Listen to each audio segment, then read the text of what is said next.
much more important than the medical or the physical.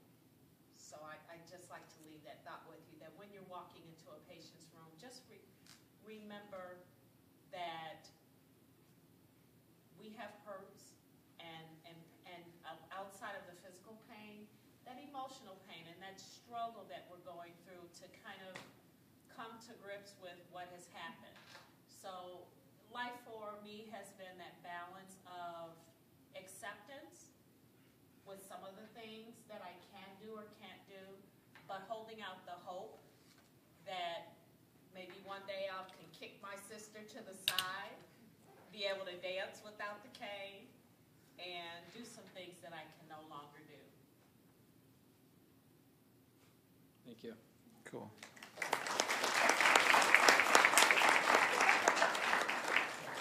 How can I put this? Stroke is a mother. I'll be honest with you. Stroke is a mother. The doctor said something about depression. Yes. I was one of those people who said, what the hell is depression? I don't believe in that. Why would I get depressed about anything?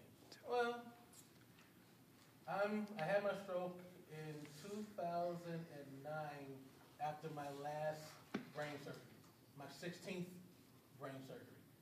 Had an AVM in my brain, sized by the index card. The doctor told me, well, Mr. Jordan, you have two options. You can either leave it in, you're living on borrowed time, take it out, and you may be okay. So basically, I had no choice in my decision. So after I decided, I go ahead and do the surgery. I woke up and I could not move my entire left side. So now take everything you guys are doing right now, everything you're doing right now, and then tomorrow you can't do that anymore. You can't write with your right hand anymore.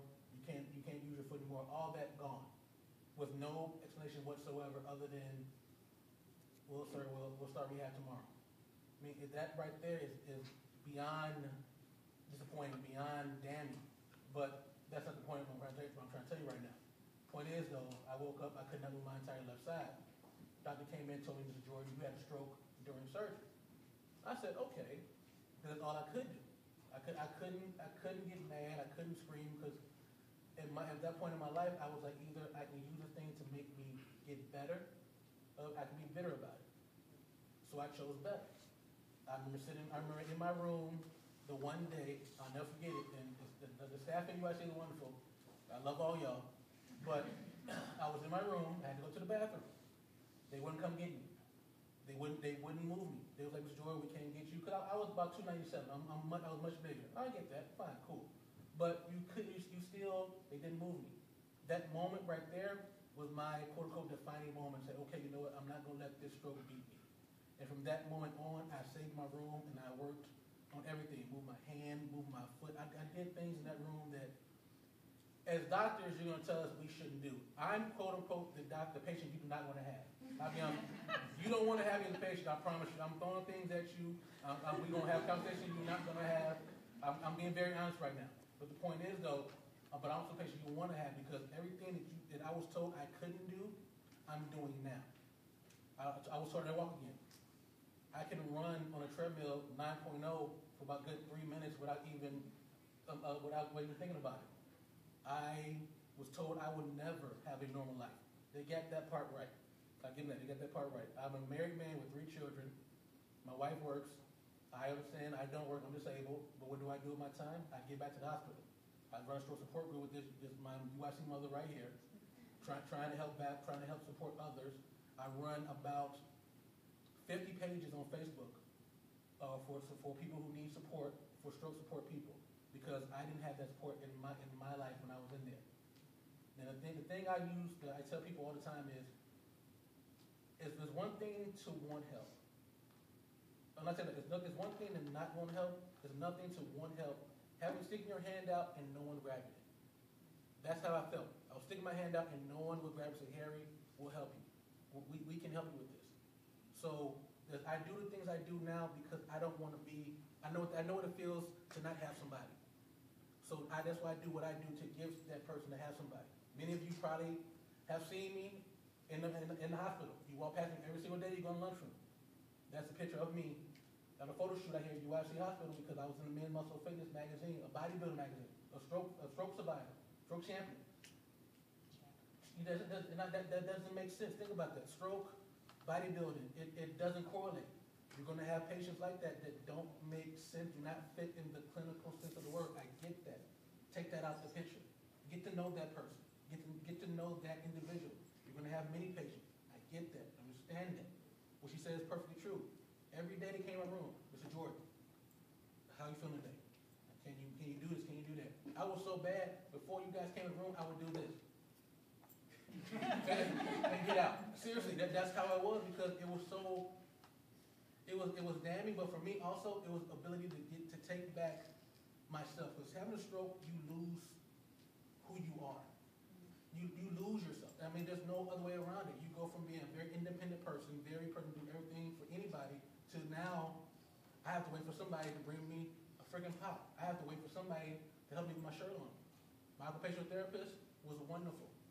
I must admit, I learned how to play chess, and I taught Spanish for like maybe a week when I was in hospital. Forgot it all, but the point is though, she helped me do that. So the point of me, it was wonderful, you know, and the thing about what made my therapy so great for me is my therapist got to know me.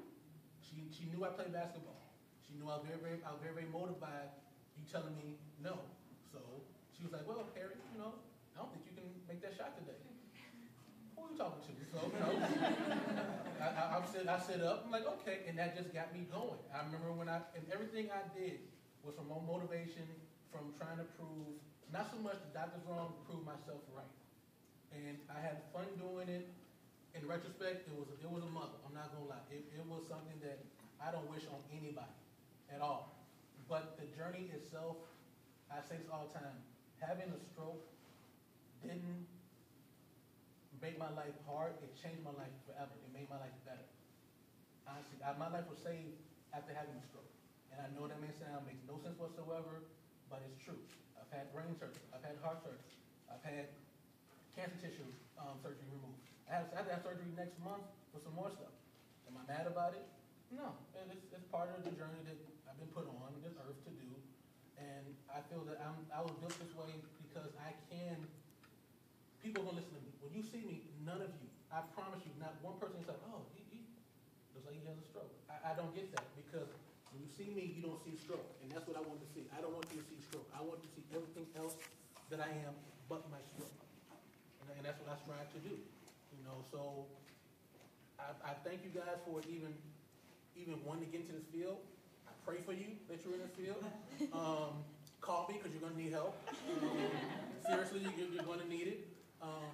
You have your patients and your doctors come to our group and learn stuff because you're going to need it. You know, there's stuff in that book that you're not going to learn, and it takes talking to a stroke patient, a stroke survivor, stroke champion, because survivors barely make it.